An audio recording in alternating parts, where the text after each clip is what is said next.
the question as to whether there's a God. Is there a soul? Is the soul immortal? The students, after working their way through these texts, these different disciplines, and especially the philosophical ones, have some very well-grounded views as to what is the truth on those questions. There's a temptation to think that the arguments that happen in philosophy never settle anything, right? Yeah. Even if the arguments are superficially thought of as being rigorous.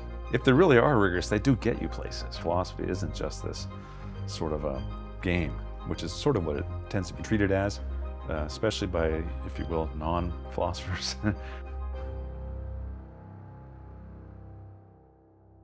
Today we're going to talk about the curriculum here at TAC as a whole. Yeah. It'd be interesting to think about the unique sort of approach we take in terms of the text we study. So this is a peculiar institution in some ways. We don't have any majors. There aren't different departments at this school. We have one curriculum for all students, resulting in a bachelor's degree in liberal arts. Yeah. But this is a Catholic great book school. Yeah. Most people have some inclination as to what the word Catholic means, but great books is perhaps a little more foggy. So we have this curriculum that is entirely, 99% composed of texts from the original authors in the different fields of philosophy, theology, literature, mathematics, natural science, and so on, who established themselves the kind of hallmark positions or created the kind of watershed works within their fields. So we have 4 years of philosophy, theology, mathematics, natural science, 2 years of languages, 1 year of music, and a senior thesis. And the 4 idea, years of seminar. 4 years of seminar. Yeah. Thank you. And the idea is that in all of these courses, we're taking a sort of chronological look at, from freshman year through senior year, the works by the great masters. So Euclid, for example, in mathematics, but then on through thinkers like Ptolemy and Copernicus, and up through Descartes, Newton, and Einstein. Yeah. So why the great books? And there might even be some question as to what makes a great book. Yeah, sure. Well, I guess why the great books? Why do we study the great books? Maybe start with that. It seems like we attack or read the books that have exerted the most influence on other thinkers, other readers, and those people have, in one way or another, influenced the culture or the beliefs of the society to which they all belonged, right? And it's not just because they had that influence; it's what they were talking about first and foremost. I guess some of the deepest questions that would provoke wonder in, or even trouble a human being, right? What the way to live your life really is, right? What does happiness consist in? Is there one happiness for all men? That's one of the recurring questions, right, that runs throughout the great books, right? It's part of what makes them great. It's part of what made them read by other people and made them exert an influence. So aside from that, what is the human good or happiness, right, which we started to tackle, as the viewers would know in the beginning of Aristotle's Ethics. In addition to that, questions about whether or not, since man is mortal, right, does his soul exist, right? Does it endure beyond death? That's another question that seems to come up one way or another. Or an answer to that question is presupposed by one text or another, right? And you see the consequences of answering the question one way versus another. And so that it's a part of a conversation around that really important question. And of course, the most important is whether there's a God, right? Whether this cosmos is coming from some being greater than it itself, right? And you see arguments for God's existence, against God's existence, explicitly or implicitly in various authors among the great books. And because people care about those questions or the answers to those questions, people are reading those works. And the ones that are still being read are the ones that did the best at making a case for an answer to those questions, right? And that's why they're still read, right? Because they were the most impressive in their attack of the question, even though they don't all agree, right? just because you're a great books author doesn't mean you think that there's a God or that you're an atheist, right? Here, go ahead. Yeah, so just thinking about this aspect of influence that you're talking about. So someone might think of, I'm just thinking of a book, a contemporary book that's on the bestseller list that has thousands and thousands of 5-star reviews on Amazon, like Atomic Habits, say. Here, a certain kind of self-improvement book. Okay. And massive bestseller, probably millions of people are reading it or buying it around the world. And then you think of, say, Aristotle's Ethics, which probably far fewer people are reading right now. Yeah, presently. Yeah. Presently. So what about that? How would you distinguish those two? Yeah. Right? Because it seems like on the face of it, the first book is exerting much more influence on people than, say, one of Aristotle's. Yeah. And you picked a self-help book that's a helpful example because it makes the question you're putting to me harder. In other words, in a way, if the question was, if you pick a bestseller that's a, say, fiction novel or something like that, most of those books are really successful because they're really entertaining. They're read as a kind of entertainment or a way of play or recreation. Right? Whereas I would be inclined to say, well, the great books are the ones that are actually tackling things that are weighty, right? Things that are serious and not trivial or play oriented. You don't read Aristotle's Ethics for entertainment, right? Right. But it's true when you look at something like a self-help book that's incredibly successful, like what you're talking about, that's more like Aristotle's Ethics insofar as it's about what your life should be like, how you should live your life, right? Which is a serious matter. Right? I don't know this particular book you're talking about, but I assume it's something like that. Yeah.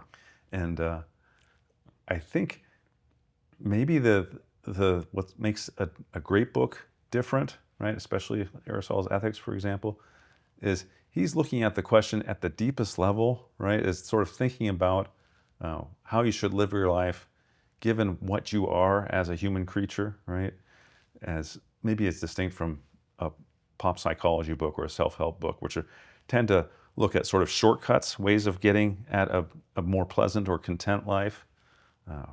Whereas I think the greater books are going to want to try to go to the nub or the core of the issue. At least that's what strikes me. What would you say in answer to that question? Well, I think you're right.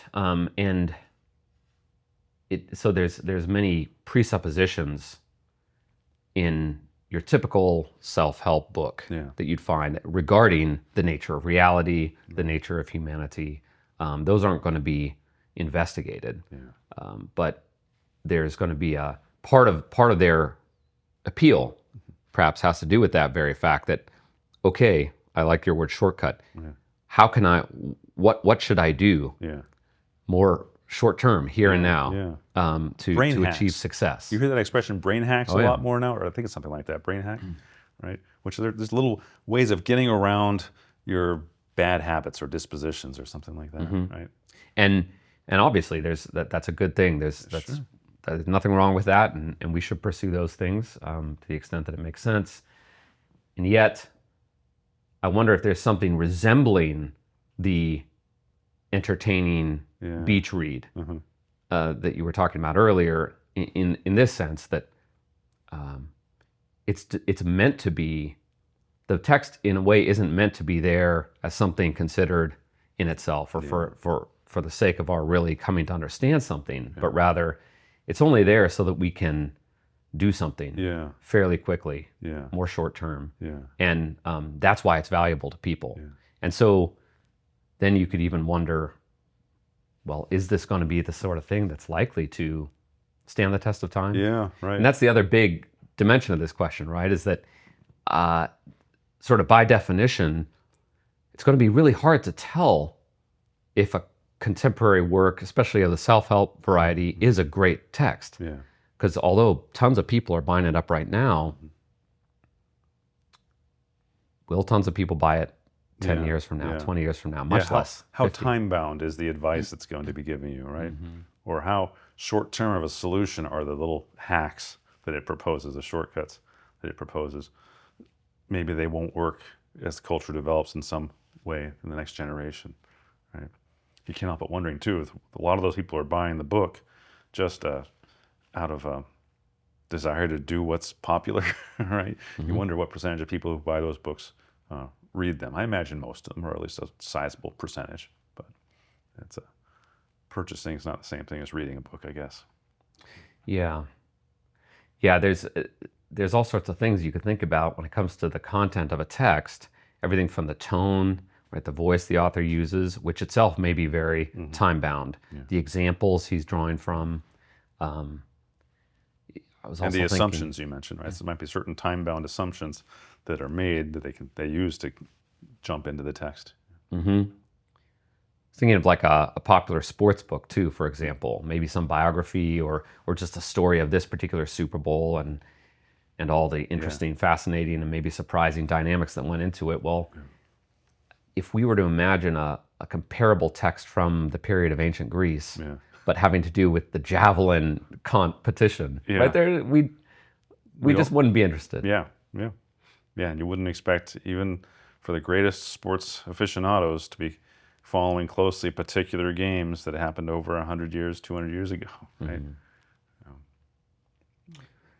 Yeah. So the great text, in some way, I really like that initial distinction you made. It's not primarily for the sake of entertainment, but rather for the sake of ultimately some sort of wisdom. Yeah. Our coming to understand ourselves and the nature of the world around us. Yeah, around us. Yeah. Okay. So then, but I guess we're allowing for the fact that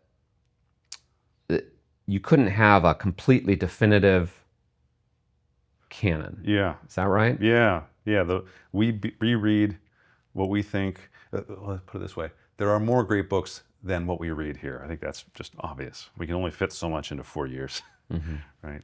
And even then, we rush through a lot of books, and it'd be better if the students had a chance to at least reread them. Right? They go home with the books, so they have that opportunity to reread these things. But yeah, there are many more books, and it's just the nature of the beast that you can't expect there to be just enough books to fill one curriculum, right?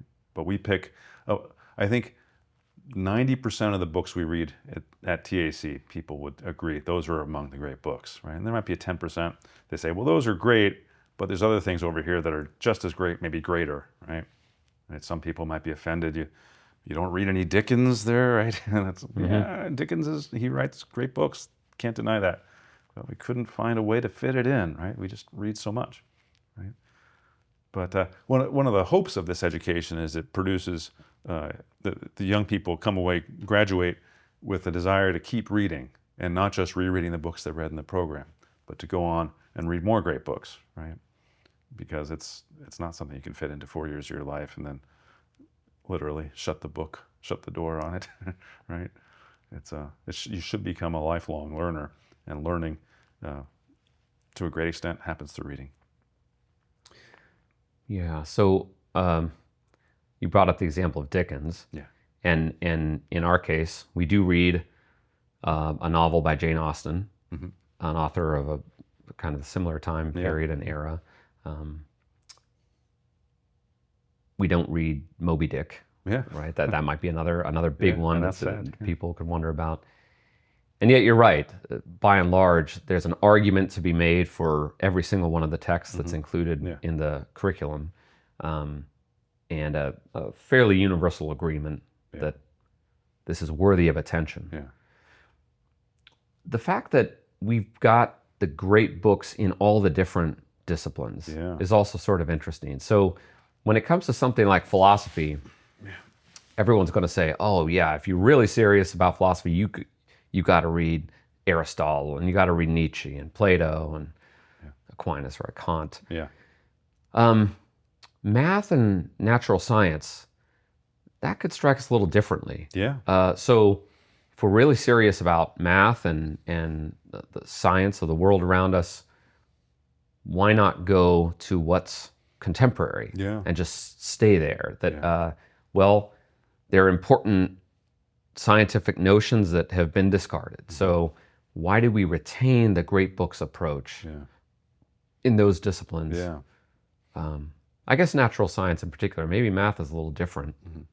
because it doesn't change in the same way as you have. Not the same degree, Yeah, and maybe worth adding that to some extent we have to fudge with the natural sciences insofar as there aren't as many great books, right? But they're sort of like great essays, if you will, right? Little things that an individual scientist who would be the author of such a work is not likely to discover many things. So we'll read one author for his discovery, and that discovery only takes an essay, right, to present it. But there are great works of natural science as well. We read Newton's Principia, right, a large percentage of that book, which is an enormous work and universalized the mathematical study of the natural world, even more so than Galileo. But we also read Galileo's Two New Sciences. And as the viewers know, we read Copernicus, we read Ptolemy. Anyway, this is just to mention the book length things we read. But it's true, it seems like one of the reasons why you'd want to read the great works in the natural sciences, even there, is because they do follow an order, if you will. What is, roughly speaking, the order of history is also the order of discovery of things, right? And if you can understand, say, for example, the heliocentric hypothesis, that the sun is at the center of the solar system, you can understand it better if you see it in its contrast or its development out of and rejection of Ptolemy's geocentric universe. So we read Ptolemy first and then Copernicus next. And you can understand each of the theories insofar as they build upon each other, not just chronologically, but it sort of epistemologically. The ideas inside of them presuppose or fine-tune or sometimes reject important premises so that you can get the new theory that explains more of the natural world. So it's more incremental that way. So for example, you take a chemistry class in high school or college, you're likely going to start with the basic structure of the atom, right? And the periodic table, right? And then start to work to particular chemical reactions, how you understand them in terms of those principles, the atom, the periodic table, etc. What we do in the sophomore science, for example, is kind of the opposite. We start from the basic experiences in the laboratory and even just observing the natural world and change among inanimate objects in the natural world to slowly develop the atomic theory and the periodic table, right? And that's sort of the culmination of the sophomore science course, that you end in the periodic table and a developed atomic theory, right? Whereas you have to earn your atomism, as it were, right? Yeah. Rather than start with it and then deduce what will happen as a result in different chemical reactions. So it's an order of discovery rather than a synthetic order that you see in a typical textbook, right? That seems really important, and it has to do with the whole vision of education that's present here. Namely, if you think science really is reason's effort to understand the world, there's something strange about starting with atomism, starting with things that we can't see, we have no direct experience of, and there's this huge risk there that we simply take science as essentially almost like a voice of revelation and proceed on that basis. Yeah, the gods hand you the atoms in the periodic table and say, go forth, right? Work with this, right? Whereas we try to take the students from immediate experience and doing experiments in the laboratory that will lead them eventually, incrementally, and historically, or if you will, chronologically, towards seeing how these different scientists developed the atomic theory. So most of that sophomore science class is the late 18th through the 19th century, right? So you're reading Dalton, you're reading Gay-Lussac, you're reading Wollaston, Avogadro, Cannizzaro, and ending in Mendeleev, right? Who gives you the periodic table in its first versions, at least, right? So you were sort of you're going with him like almost as a passenger on this adventure, culminating in a developed atomic theory, right? And it's a bit of a roller coaster. It's actually kind of remarkable. There's a time early in the 19th century where certain experiments, which we will study, right, start to look like a problem for the atomic theory, start to seem to require splitting the atom, right? And it looks like it's, that's like the dangerous part of the story, right? Where you're worried that it's going to somehow fail and, the truth won't win in the end, right? But in the end, it pulls out of the nosedive when they realize that oxygen atoms are actually molecules, right? They're actually two atoms together that are, so the thing you thought was a splitting of an atom is really a splitting of something else, a larger order structure. And so that's kind of exciting, at least, right? At least if you follow the order of the discovery rather than start with the full-fledged theory, right? And then deduce things a priori from there. Yeah.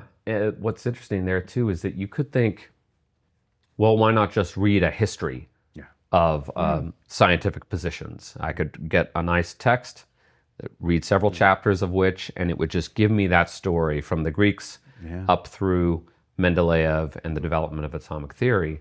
But I guess what you'd be missing there is you'd still be in the position of a kind of spectator when you're reading the historical account of all this. You wouldn't be entering into the business of doing science yourself and yourself really being confronted with these problems. When you read the ancients and then up through the medieval era, but especially getting into the early atomic theorists, you're with them, having a certain kind of experience of the world, and then confronting a problem that comes out of that and working with them through its resolution. And so you're making your own the human race's scientific inquiry as it's existed over the past many hundreds of years. Yeah, I think that's right. Maybe to add to that, and just really just fills out what you're saying, is when you read these original writers, Dalton or Avogadro, whoever, they are so immersed in the particulars, and they give you all the tables and all the data that if you read it seriously, right, you yourself will get immersed in that, right? Whereas a typical history textbook is going to give you keep everything mostly at a 35,000 foot elevation, right? And not going to get too immersed in the particulars, because you're never losing track of the whole, right? In a history textbook, you're always sort of seeing, okay, now we're getting this much closer to the present, right? Where everything is resolved, if you will, right? But you're sort of, as you said, sort of living it with these guys by getting your hands dirty in the particular experiments. And we do the labs as well, as much as possible, to duplicate what they found, right? Whether it was helpful to the theory or seemed to be a challenge to the theory, right? So you're living it with it. It's more like going through that discovery process with them. That connects to other aspects of the education here. So, for example, pedagogically, we're not offering lectures that the students are recipients of, but rather it's the seminar approach where we have a shared conversation around the table concerning these texts. And so the similarity is that, once again, the hope would be that through the conversation, the students are making the material their own. They're more actively engaged, active participants in their education. They're in some way the real drivers of their own education. And we'll probably spend another podcast really focusing on the pedagogy here. But that rings true with the way that right now you're describing our involvement in these authors themselves, even though to varying degrees, some of them have been shown to have been mistaken in their conception of the world. I think that's really right. Maybe you could mention how, we could talk about how you see that in the math tutorial. So we spend the entirety of the freshman year studying Euclid's Elements, which is a geometry text written in like the 4th century BC, right? That starts from first principles and just starts demonstrating one thing from another and works its way through. And of course, you do things like proving the Pythagorean theorem, right, about the square and the hypotenuse of a right triangle, going all the way through all the way to the 13th book of the Elements, which culminates in a proof that there's only 5 regular solids, right, that are actually possible. And those are proofs that have withstood the test of time. It's not as though somebody later on said, oh, you made a mistake right there, Euclid, and that's why your conclusion didn't follow. It's all sound, but when we come to the pedagogy for that, the students read it, and then they're assigned, say, 2 or 3 theorems, proofs per class. They have to actually present those proofs. They're called on at random to present those proofs at the chalkboard, right? So that they have not just run their eyes over the proof, but they've had to sort of internalize it and think with the author, right? And see the truth following from the first principles, right? And so they're reading a great book. And we do this with all the classes, although most in all the math classes, but most extensive a way in the freshman math.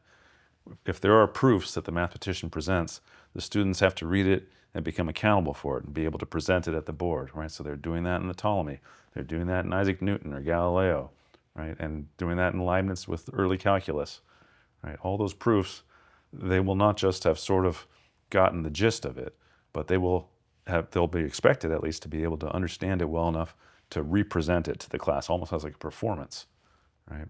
At the chalkboard, right? Yeah, and that's why those classes are often the most feared by Yeah, students. right, sure. They're Yeah. really tough, and Yeah. they demand that demonstrative activity Yeah, on the part yeah. of an individual Yeah. student. There's something like that occurs in all the other classes, in the sense that everything we've been saying so far has the effect of removing us from an approach that would just be to scan our eyes over the history of thought and think, oh, this is what so-and-so said. That's what so-and-so said. And this is more just a story that I'm looking at, but rather it's an immersion into what so-and-so actually thought. And can we see from the inside the truth or the falsity of what so-and-so is thinking Follow the argument. by walking with him or her.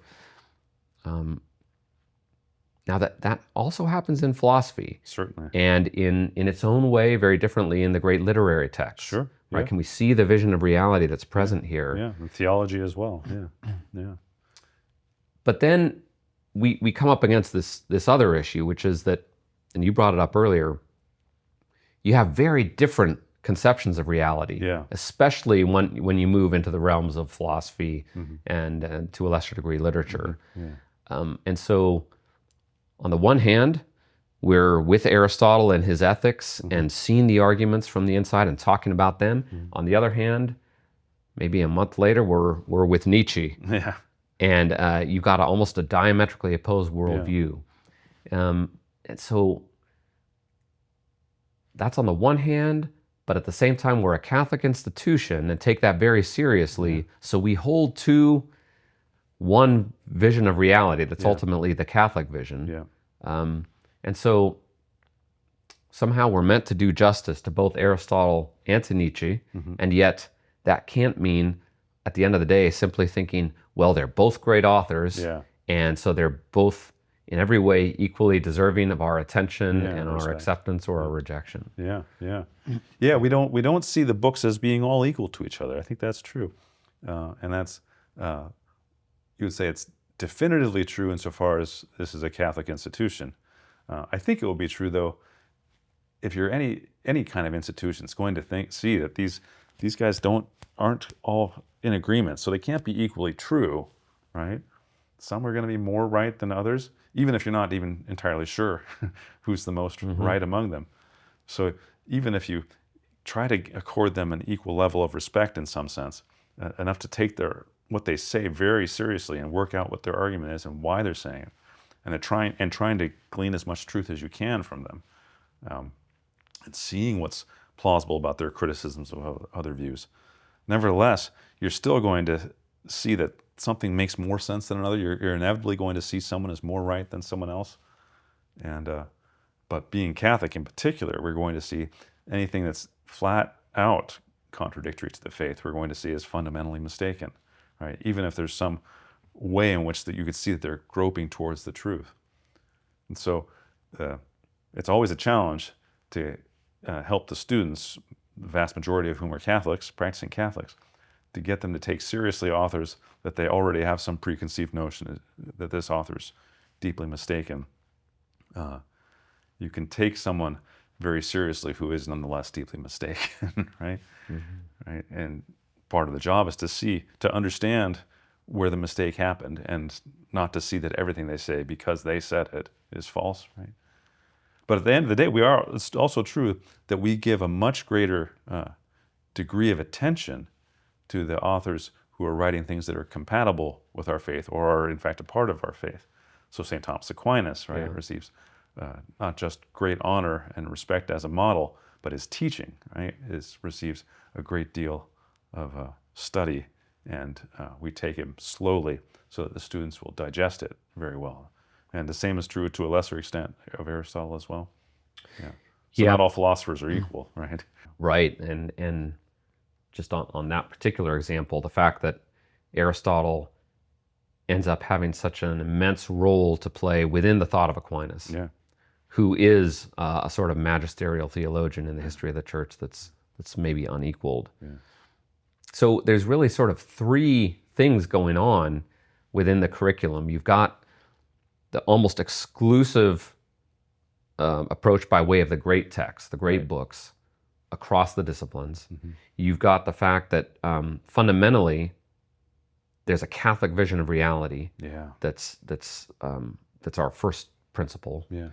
But then you also have, within the spread of the great books, because of the Catholic identity, a sort of primacy that, yes, is granted to Thomas Aquinas, and on the level of natural philosophy to Aristotle because of that. Yeah. And so that's a really interesting interplay, Yeah. right, of these three different dimensions. And you Yeah. can see why the Catholicism, sort of paves the way for the third, which has to do with a unique sort of attention that's ultimately given to Aquinas Yeah. here. Yeah, and you can see that in terms of sort of the sweep of our curriculum.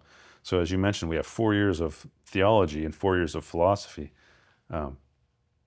Aquinas is not studied in the philosophy or the theology tutorial until the latter 2 years, but you study his work almost exclusively, right? So you're going to study the beginning of the Summa Theologiae, right, on the nature of God and on the nature of the moral law as well in the second semester. In the junior year, in the senior year, you're going to study St. Thomas on the Trinity, on the Incarnation, on the sacraments, and you spend the whole year, 2 semesters, just doing that. But we save those for those latter 2 years at the college so that students can study some theology that's foundational to St. Thomas's work. And I would add, in connection to that, there's almost a similar thing happening as regards to philosophy. During the freshman year, in our philosophy tutorial, we study primarily Aristotle, but also Plato and St. Thomas Aquinas in the senior year, right? We're reading On Being and Essence. Those aren't the only philosophers we read in the program, but this is, again, a further sign that we don't think of these philosophers or philosophies as equally true. Insofar as the philosophy at the college, we only allocate the authors that we think are deeply correct, right? And have some deep views that are either very close to the truth or are spot on the truth. So we read Plato and Aristotle and Aquinas pretty much exclusively in the philosophy tutorial. Whereas we do read quite a few other philosophers, but they're put in the seminar tutorial, right? So the philosophers that we couldn't quite fit into the philosophy tutorial because of their maybe inferior status in our judgment, right? But there's many, many philosophers that we take very seriously. So you see it maybe most explicitly, I think you'd say, in the junior and senior junior and senior seminar, right? In which you read Descartes, we read Machiavelli, Hobbes, Locke, Berkeley, Hume, Kant, Immanuel Kant. And that's all the junior year. And the senior year, we read Hegel, we read Nietzsche, Marx, of course, and Adam Smith and Freud. So we do study all these philosophers, but you might argue, in a sense, we have 2 philosophy courses, right? We have the 4 years of official philosophy and the 4 years of seminar, which involves at least half of it, I think, is philosophy, right? So that's at least, again, a further way of seeing how we rank philosophy among, there are philosophers and there are philosophers, right? And we don't hide the fact that's our view because we're Catholic, and we aren't embarrassed by being Catholics. Right. It also points to an interesting place of philosophy itself within this program. Yeah. The fact that you've got the 4 years of philosophy, but also within the 4 years of seminar that's heavily laden with philosophical texts and authors. And even the theology, you could read other great theological masters, say in the more spiritual or mystical tradition, not all of whom would be so immediately relying on a philosophical tradition as you get in the case of Aquinas, whose very theology, if you look at it, the terminology, the conceptuality, there's a strong reliance on some of the, especially Aristotelian philosophy that's preceded Aquinas.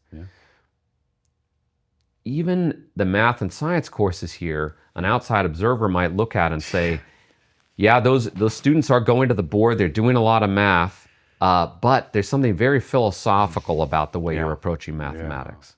And so I wonder if that's even a fourth element of this curriculum, is that there's a way in which philosophy it's in all the classes. Is dominant. Yeah. Right. Yeah. Even though theology is accorded the sort of pride of place ultimately. Yeah, that's right. And it's all ordered towards theology and knowledge and love of God, right? Yeah. It's true that even our language tutorial, right, when I've tried to explain what it is to people outside of the college, I'll sometimes use a shorthand. I'll say, well, it's like a philosophy of language class, right?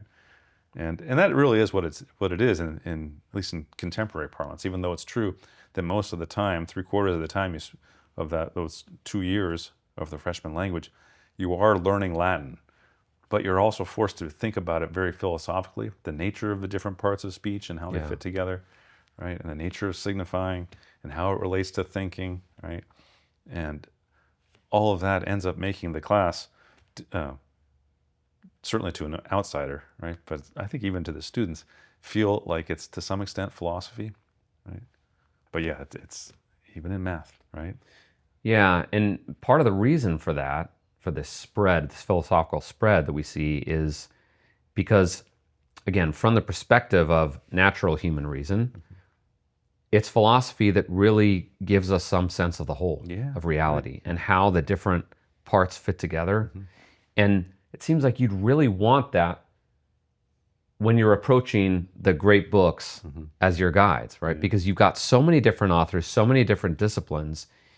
You've got just this immense multiplicity of very thoughtful considerations and investigations and opinions out there on all sorts of different aspects of the world. You really need a view, a vision, a kind of investigation that's capable of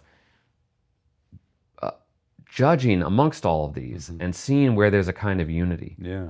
And then placing that unity under the light of faith. Yeah, I think that's right. Say. And maybe you could add to that a couple of things. That part of the reason for the fact that everything has a sort of philosophical cast here, in addition to what you're saying, and maybe it's just a consequence of what you're saying, is philosophy more than any other discipline, I think, forces you to go back to your immediate experience about reality and to think about how what you're reading or you're discovering or studying relates to or can be judged by your basic, immediate, but common experience, not your unique experience that you yourself had and other people don't have, but actually what sort of a common experience.